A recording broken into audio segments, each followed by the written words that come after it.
First and foremost, I just want to say something. It's humbling for me to be the junior senator when I have a senior senator like Bob Menendez. And these issues, civil rights, women's rights, voting rights, all of these issues that are so urgently apparent in this Supreme Court nomination fight, Bob Menendez has been fighting on his entire career.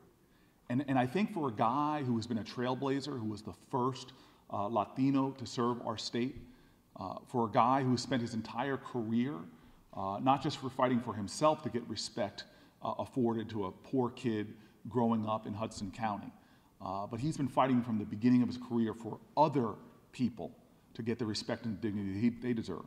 And in the Senate, I've stood side by side with him, watching him lead on sponsoring voting rights legislation, on sponsoring women's rights legislation, on sponsoring with me legislation affecting the African American community in particular when it comes to criminal justice reform. When I see him with passion speaking out about what's happening to gay and lesbian, bisexual, transgender Americans, the violence that they're encountering, the discrimination in so many states, I see how personal he takes this fight, that after the progress that's been hard-won and hard fought for, that we could be seeing a Supreme Court that's going to tip the balance against our historical gains and move to undermine the rights that so many have sacrificed and struggled for. And so if you're going to be in a foxhole, you want to be with Bob Menendez. You know where he comes from, you know where he stands, and you know what he fights for. And I just want to thank him for those overly generous words.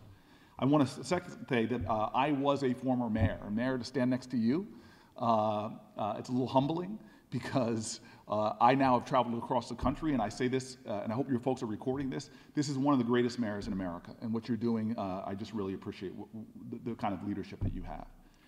And Rev, I'm a kid that grew up in a small AME church in Closter, New Jersey. I've now, for the last 20 plus years, been a member of Metropolitan Baptist Church. I go back generations of black pastors and ministers in my family's career. It is a great tradition, and you stand at the head of a church that has an over 150-year tradition in this country, that started in a day where the safety and security of African Americans going about their daily business, thousands of African Americans facing beatings and lynchings and difficulty. This was a sanctuary. It's still called a sanctuary, but it was truly a sanctuary. And this tradition that the black church, and you know, from church basements to church pews, so many of the civil rights gains came from the leadership in the black church. And a lot of folks think that we are at the promised land. But Lord knows, when you look at the data, clearly we're not.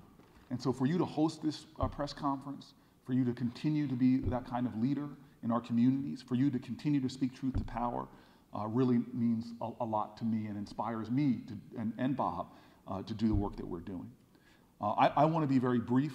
I've had a lot of chance to speak over the last 7 days, but I do want to say that I feel these issues deeply. I just came back from Texas, and multiple airports, multiple delays, got me a lot of time with folk just coming up to me and expressing not just their concerns, but their fears. Their fears. And Senator Menendez said it right. These are not illegitimate fears. This is not just some kind of Democratic talking points. When you look at the court and how it's decided, so many of their 5-4 decisions where Justice Kennedy, who Justice Kavanaugh could replace, was the difference maker when it came between rights, opportunity, health care, and not having them. We know what is in the balance here.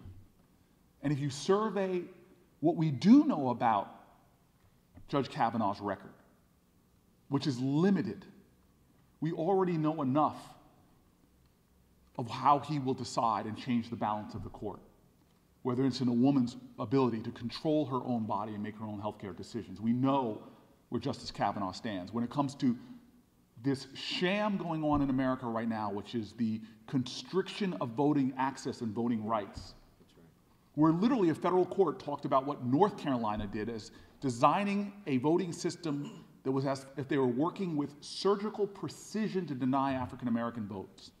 We saw what he did in South Carolina by affirming their voting rights laws, which basically are supposedly to be about stopping in-person voter fraud. Well, encountering in-person voter fraud in America is so rare, more people are struck by lightning than we have actual cases of in-person voter fraud. We see what Justice Kavanaugh has written about in documents that I forced and read against a sham process of committee confidential documents about how he talked about these issues when he was in the White House.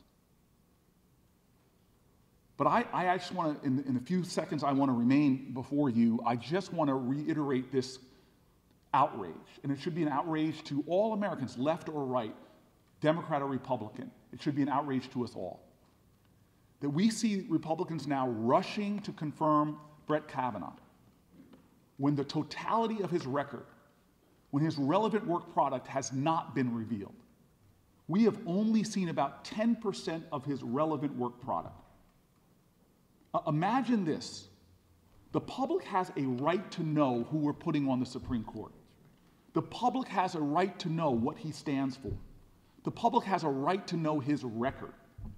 And Republicans are rushing this through before his record has even come out, before the National Archives can even clear what his record is. I want to know what he was writing and saying at the time of Katrina, when he was in the Bush White House, and what even Bush says, President Bush says, is one of the low moments. I want to know when they were trying to put a constitutional amendment banning same-sex marriage. I want to know what he said about gay and lesbian and bisexual and transgender Americans. So much of his record is being obscured right now as they rush him forward before this comes out.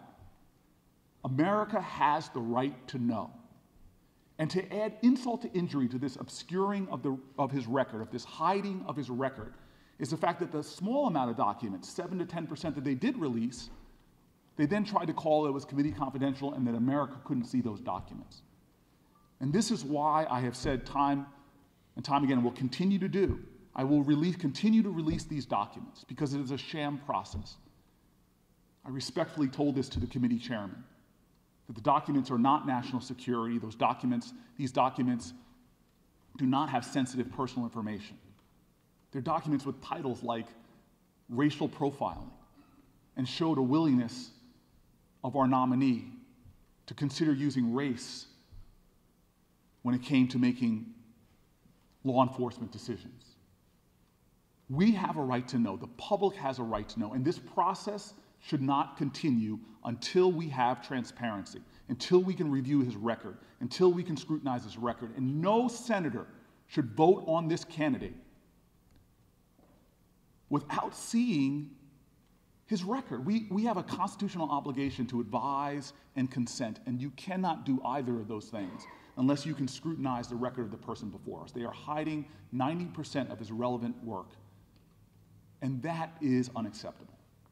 I want to bring forward now a congressman who is tireless, indefatigable, working not just on civil rights issues, not just on environmental issues, but he is really one of those congresspeople that is every single day working on behalf of the people in his district. I want to bring forth Congressman Frank Pallone.